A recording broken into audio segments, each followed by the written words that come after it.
Hi, welcome to the AI Manuscript. I am Ingrid Maddox, your author and your host for the AI Manuscript. The AI Manuscript is handwritten manuscript in order so that you can know that it's authentically human, and no AI is used in the writing of this manuscript. I will have journals that I will read to you, and those journals are on various topics of AI. And in between the journal entries, there are things that come that I cannot and must not wait to share with you because the AI world moves so fast. And so today I have an interlude for you. And the interlude is about BCI, which is brain computer interfaces. It may seem like a sci-fi kind of topic for you, but it is actual reality today. And I'm going to share with you some of the big players in the BCIs and what their progress is. Just know that this AI manuscript is for God's people so that we can be mindful in our observations of AI and we can be discerned and not deceived when it comes to AI.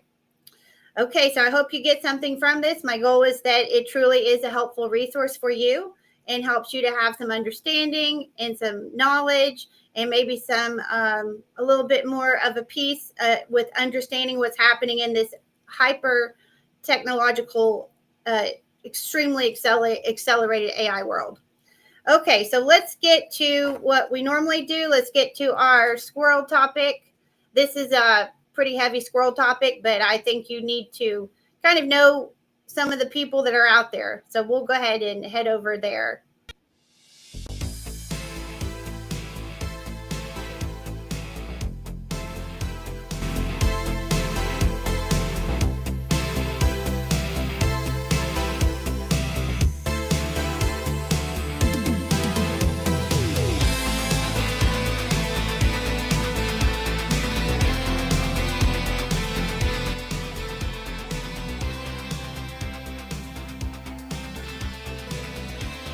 Okay, so Ray Kurzweil, if you've not heard of him, he is a big transhumanism movement for him. He's written a lot of books. He has actually won awards from the United States presidents in the past, and we're going to go into that. This is the world we live in. So my job is to help share with you and maybe shine the light on some of these things. So let's go to, I'd like to play just a few minutes in this video to give you an intro into learning about Ray. Transhumanism promotes integrating technology into the brains and bodies of all humans, or as Joe Allen explains in his book Dark Aeon, Transhumanism and the War Against Humanity, transhumanism is the great merger of humankind with the machine. At this stage in history, it consists of billions using smartphones. Going forward, we'll be hardwiring our brains to artificial intelligence systems. Ultimately, transhumanism is a spiritual orientation, not toward the transcendent creator, but rather toward the created machine. The artificial intelligence... Okay, so let's go over here and let's take a look at this cat. All right. So here you have this Ray Kurzweil, and he's a computer scientist, a futurist, an inventor. He has written books on health technology, artificial intelligence, transhumanism, technological singularity, which I talked about on my last interlude. He looks at life extension, nanotechnology, robotics, biotechnology. This is the kind of people that we've got out there that are working in the arenas. And then you see right here that the United States highest honor in technology right here from President Bill Clinton, he won that. So there you have our government. It doesn't matter if you're Democratic or Republican, it's the government is not always looking out for your best interest.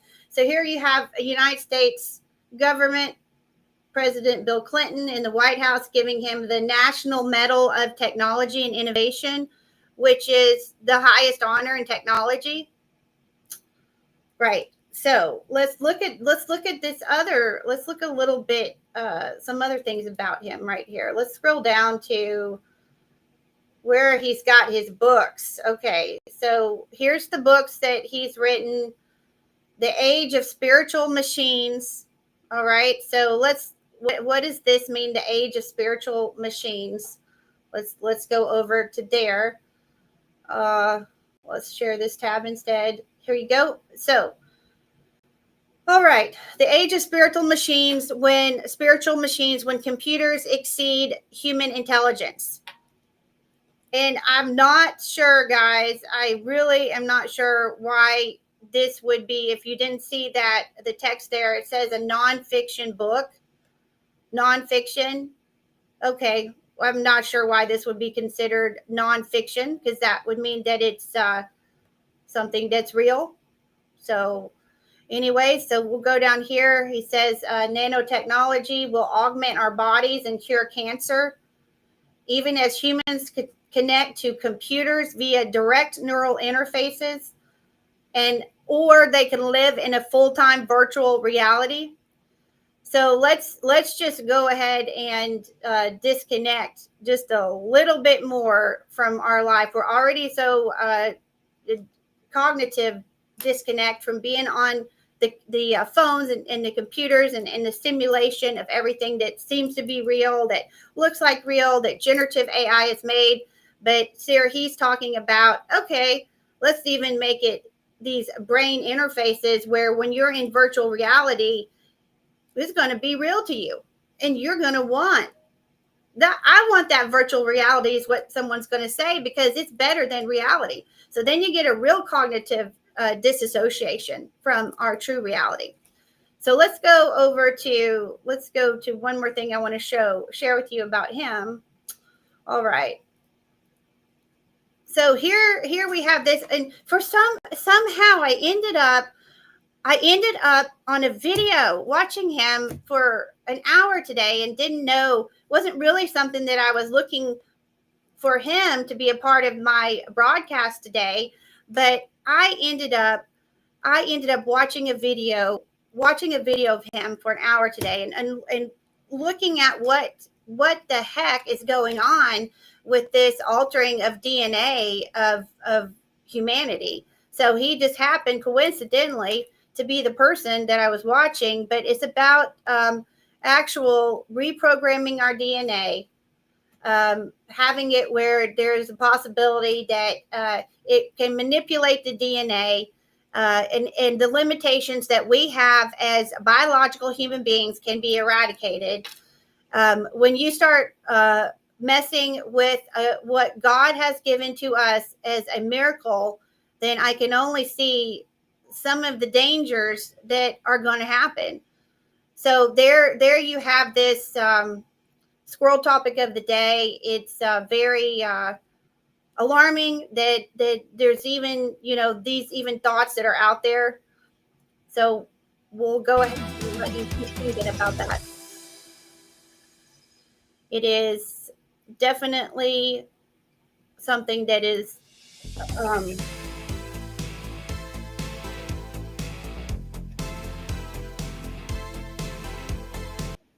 yeah, pause. It's something for pause. So you can look them up yourself, and you can see, what these yahoos, these lunatics, are doing.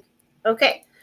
So let's get to the meats of it. Okay. So here we go. We're going to talk about brain computer interface and who are the big players that are out there, and where are they at in the timeline right now as far as introducing this to society. Okay, so let me go ahead and go over there, and let me share this tab for you. All right. So here you have it. You've got, these are the big players with the brain-computer interface, the BCI technology. You've got, I'm sure everybody has heard of Neuralink, Elon Musk, his implantable BCIs. And then you've got Synchron. Now, Synchron is backed by Jeff Bezos and Bill Gates. And then you've also, and they're working, I'm going to talk about how they're working to have the Apple interface where you control your phone, your iPad, through just your brain, through your thoughts. And then the other one that I'm going to talk about today is precision neuroscience. Now, precision neuroscience was actually founded by Dr. Benjamin Rappaport, and he was a co-founder of Neuralink. So they're all in bed together. I mean, it's just a race to death. It's the race to the evolution of humanity by powers that be that we don't have control over, to change our DNA and to control us in certain aspects. All right. So let's go over to, I need to say this too. These brain-computer interfaces, they are biodirectional, meaning that our brains can communicate with them, but then these interfaces can communicate with us, and they can actually send constructive or destructive interference patterns to our brain, and they can suppress or amplify a feeling. So you've got some major altering of how our normal brain should work, and this neural engineering that is happening. Let me share with you what that is. Neural engineering. This is what they're wanting to do. This is what the brain-computer interfaces will do. All right, so here you have this neural engineering system that is being run by DARPA, which is a government entity that pushes the boundaries of science and technology. But here you have the focus of the program is development of advanced neural interfaces that provide high signal resolution, speed, and volume data transfer between the brain and electronics. So this is all setting you up so you guys can have an understanding of what is actually happening and that where the technology is right now. So let's go to, I want to share with you what role does this AI play in this BCI, in this brain computer interface? Excuse me a second. My dog is, come on, get up here. I don't know. She wants to be part of the show, I guess. Okay.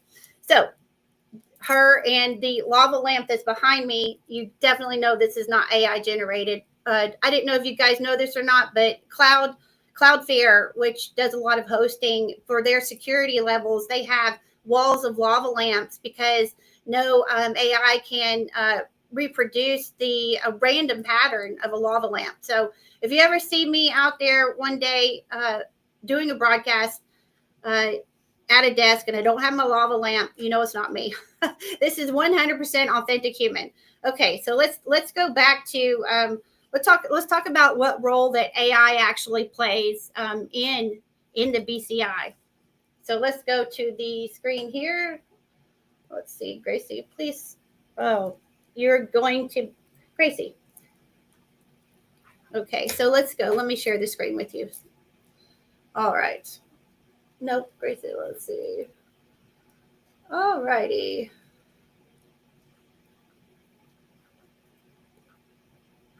Okay, so here's the big thing about this. The large language models, the AI interfaces, all of that had to happen in order to properly have the BCI, the brain computer interfaces, because the signals that are in the mind that these BCIs are tracking, they're inherently they're loud and they're noisy and they're complex.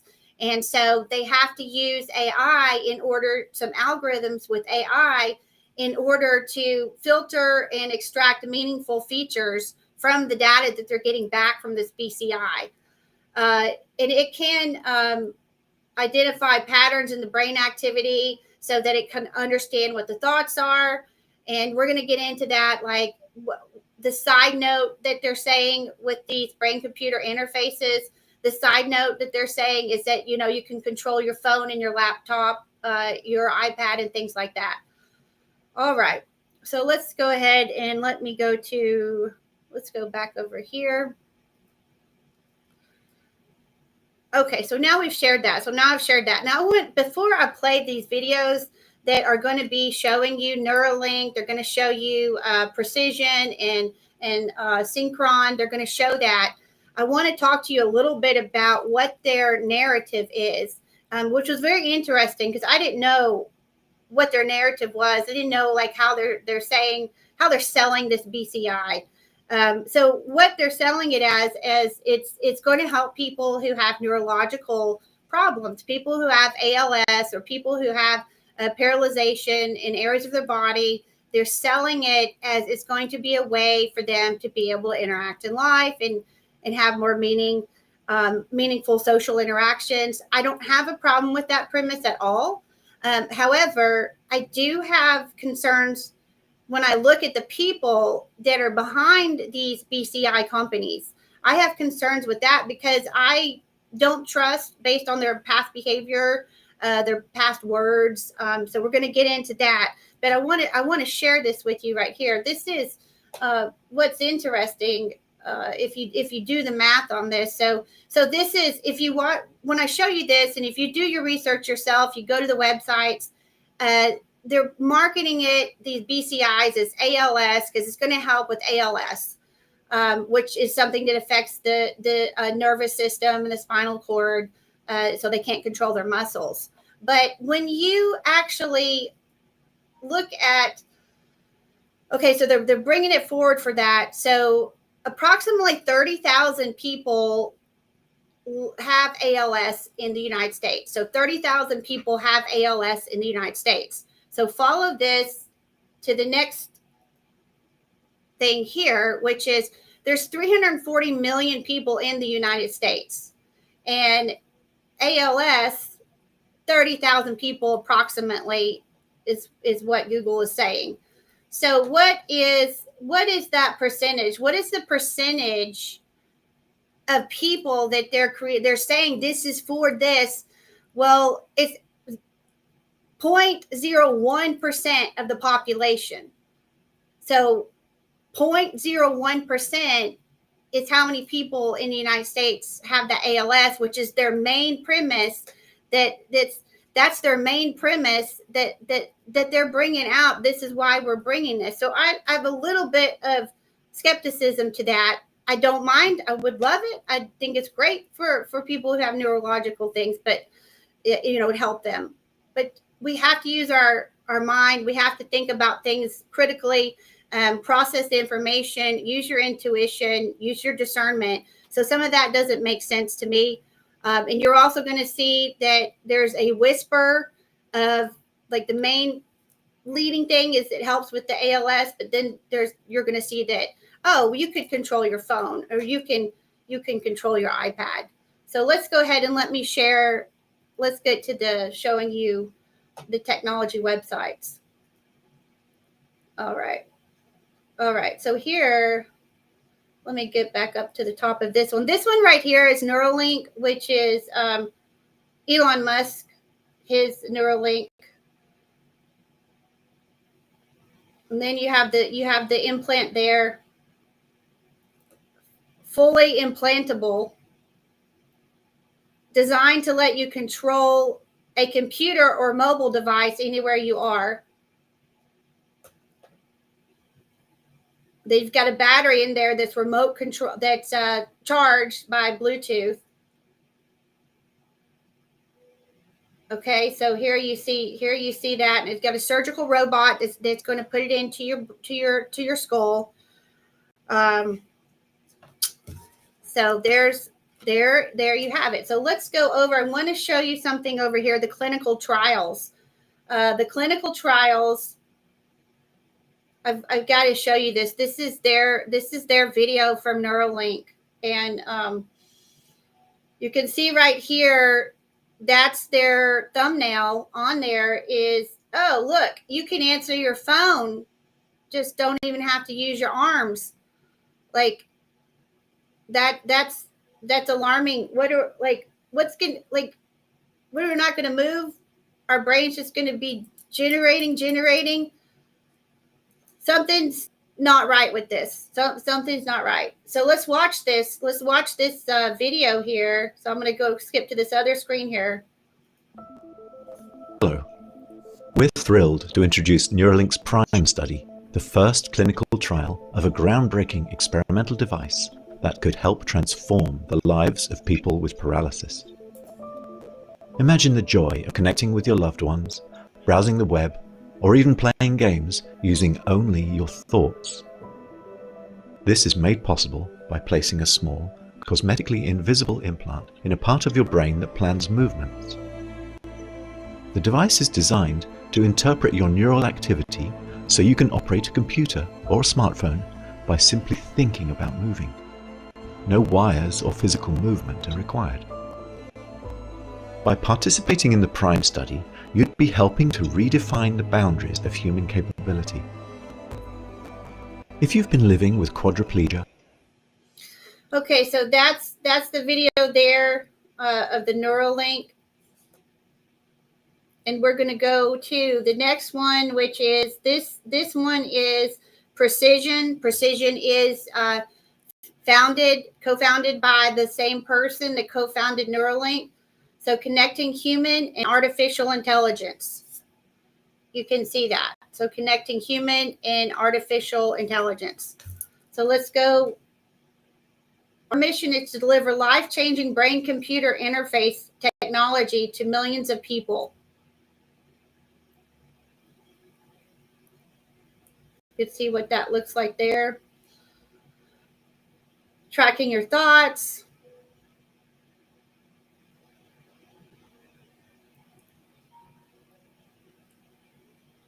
Let's go down here. So fully implantable.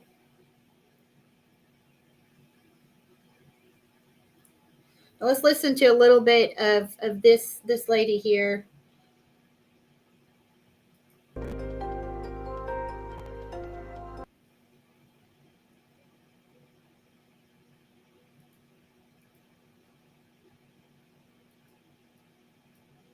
Okay, so it may not play for me, but basically what that video was, that video was her talking about how with this BCI, she's able to transcribe her medical notes a lot faster.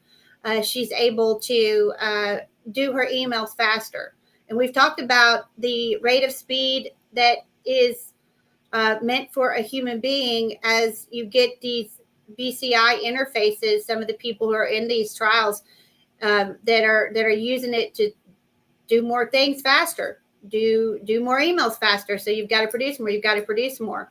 And we're going to talk about in just a little bit later in this broadcast. We're going to talk about how Elon Musk actually talks that we must have singularity with technology because we must, or we might go extinct. So this, you have to start feeling the tremors before the full-fledged earthquake comes. And these are part of the tremors of what is going to be because it is here now and it is available and it is in clinical trials. Okay, so let's go over to the Synchron, which is Jeff Bezos and Bill Gates. Let's go over there and look at that BCI. Okay, neurotechnology to address the limitations of the human body. So we have limitations. That's what they're saying. The brain-computer interface designed to enable people to use their thoughts to control a digital device. So you have that there. And then you have this right here that just came out not long ago, very recently.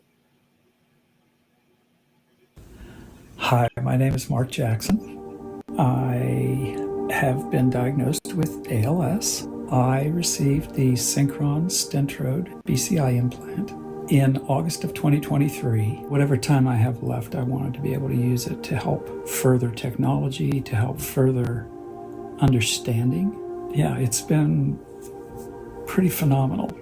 It's people like Mark who inspire us at Synchron to make not only brain-computer interfaces, but all technology be smarter, more accessible, and intuitively usable. Hi, my name is Peter Yu. I'm the Senior Director of Neuroscience and Algorithms at or whether it's trauma such as spinal cord injury, you lose that bodily function. Mark is part of our first FDA-approved trial. Great. Okay. So they're showing it actually happening, these FDA approved trials. So that means that, with it getting FDA approval, what's going to happen in legislation after it goes through these trials? Well, I saw the COVID vaccine trials, and I'll tell you, that was the biggest circus show and lack of empirical data that I have ever seen. So I'm quite sure that the FDA is going to maybe be the same way with these BCIs. Here you go. Let's just run this through without knowing the ramifications of what happens to somebody and what could happen to overall the masses and humanity. All right, so let's go to the next. Have you watched this video from Synchron? This second video. Probably going to run better for me. The technology wasn't working on that website. Conditions affecting the nerve cells in the body can result in disability. Spinal cord injury, stroke, limb amputation, and motor neuron disease, or ALS, may all cause paralysis, or even loss of the ability to speak. The Stentrode is a neural interface designed to overcome paralysis by creating a digital bypass from brain to assistive device.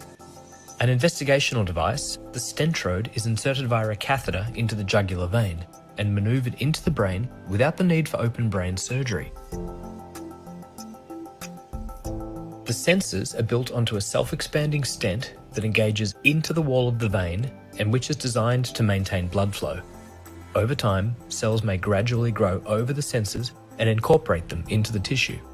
The sensors are placed immediately adjacent to the control center in the brain, known as the motor cortex. The patient may be paralyzed, but their motor control center can still be activated simply by thinking. The system is designed to transmit these brain signals out of the brain, out of the vein, and into a unit implanted under the skin in the chest. This unit is programmed to pick up brain signals continuously. The command center in the brain is now directly connected to software, and the patient would attempt to train their brain for direct operating system control by thinking. Direct brain control of a mouse, a keyboard, exoskeletons, and even vehicles may become possible. Technology to restore independence. Okay, so there you have it. You see those big players. You see that it's already being implemented. You see that it's going through FDA trial approvals. Let me share with you this interesting. August 4th, the latest press releases from Synchron. So here we have it. Synchron links brain-computer interface to iPad through new Apple protocol. So you've got the big technology companies on board with the BCI. This is something that, it's been in the works for a very long time. It doesn't just all of a sudden pop out. This is something they've been working on for a very long time. Elon Musk in 2018 said by unleashing artificial intelligence, 2018, by unleashing artificial intelligence and trying to develop this artificial intelligence, we are summoning the demon.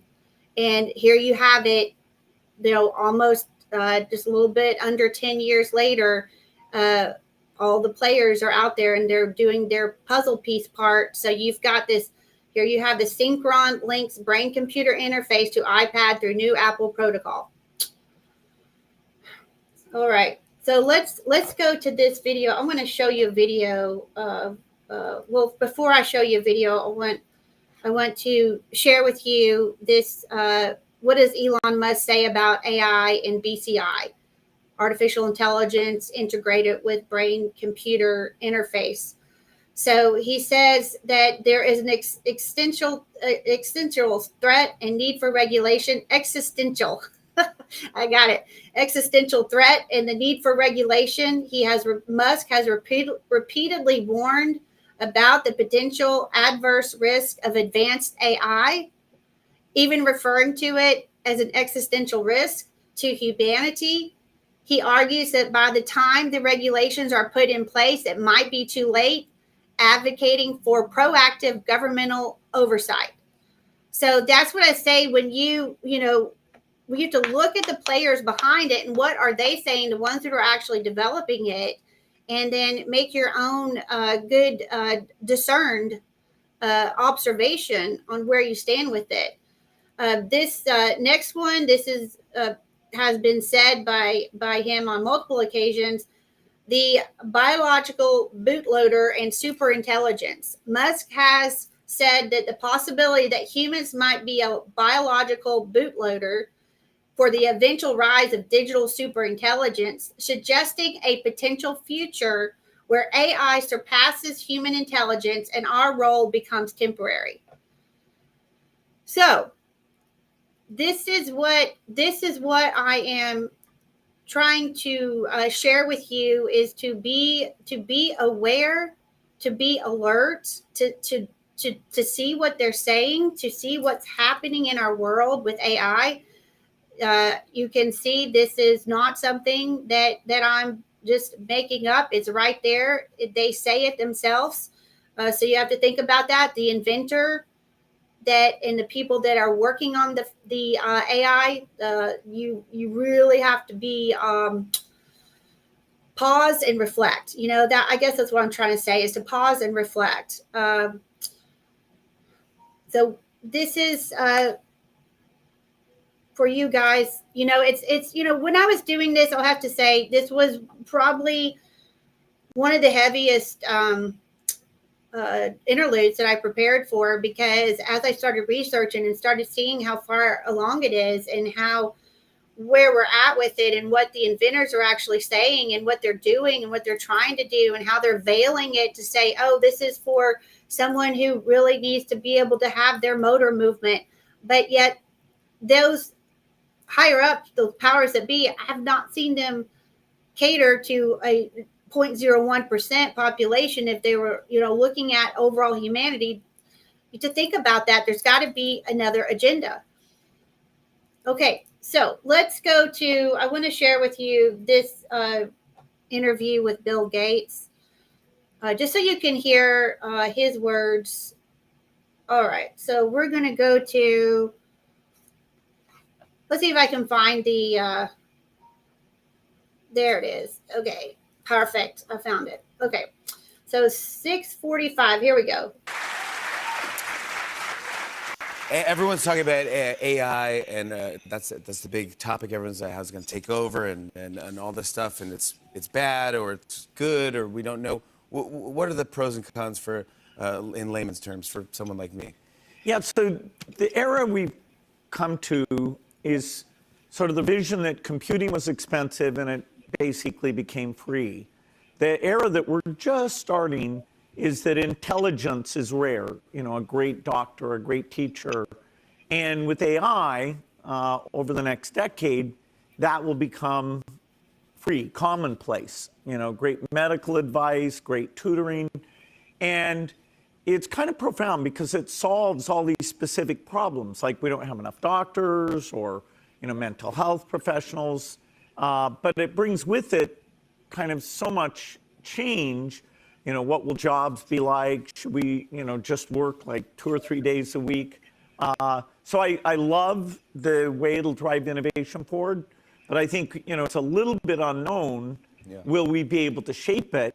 And so legitimately, people are like, wow, this is a bit scary. It's completely new territory. I mean, will we still need humans? Not for most things. We'll decide. Okay, so there you have that. Okay, so what the goodness sakes are we talking about here? So we will decide. Will decide who is he talking about if we need humanity anymore? And how would you even answer that question? We'll decide. No, we always need humanity. This is what the earth was given to us. God created, for humanity. And so also, what are we going to do as humans? So we're just going to sit. We won't have to, these brain computer interfaces selling it to us like, okay, you can just sit and you don't have to move. And then also you can work 2 or 3 days. I'm going into a vegetative state, at that point. And, with the humanoid bots that Elon Musk and Unitree are bringing out, that, oh, the robot can do all of your cooking. The robot can watch your kids. The AI can teach your children into education. It's really scary, the things that are happening. And I'm showing this to you guys in real time as they're happening. And as I have been working on it a long time ago, but it's just being released now. So my goal with doing this broadcast today is that I hope that you will see the activity that's happening in the world in regards to AI and the integration of it into our life, our everyday life. And we must be observant. We must be awake. We must be alert. We must not be asleep. Least we be deceived and we believe a delusion and we believe a lie. Do your own research, look at past actions, look at past words, and look at the players that are in the game and hear what they say. Okay, out of the abundance of the heart, the mouth speaks. You know a tree by its fruit. So if we are observant and we listen, we might get some wisdom from this, and we might know how to navigate as God's children to be discerned and not deceived. And never for a second, allow artificial intelligence to replace your spirit or your soul. That Ray Kurzweil, all these people's names, can't keep up with it. I'll say it. Hold on. Okay, so Ray Kurzweil, who was the author of The Age of Spirited Machines, saying that the machine will have a spirit. That's my doggy. Okay. All right. Well, that is the end of the broadcast. I'm sorry for my Gracie. Hey, Gracie. Sorry for my barking dog. Gracie. I'm not sure who she's barking at, but she might be trying to protect me. Well, all right. So I'm going to have to continue on with the dog barking in the back. I apologize. All right. So thanks for watching today. And always remember, it is critical that we make good observations and judgments of AI, because it is not a sci-fi movie anymore. It is not something in the future. It is the world that we live in right now. That we have a new humanity that has entered in. A new species. My dog has got me all messed up. We have a new species that has entered humanity, a new artificial species. And just always remember, nothing artificial can replace the 100% God-made human of a miracle that you are. I'm Ingrid Maddox. I'm the author of the AI manuscript, and I look forward to seeing you again soon at my next broadcast. I do put a lot of thought into this, and I hope that you get something from it, that it does help you.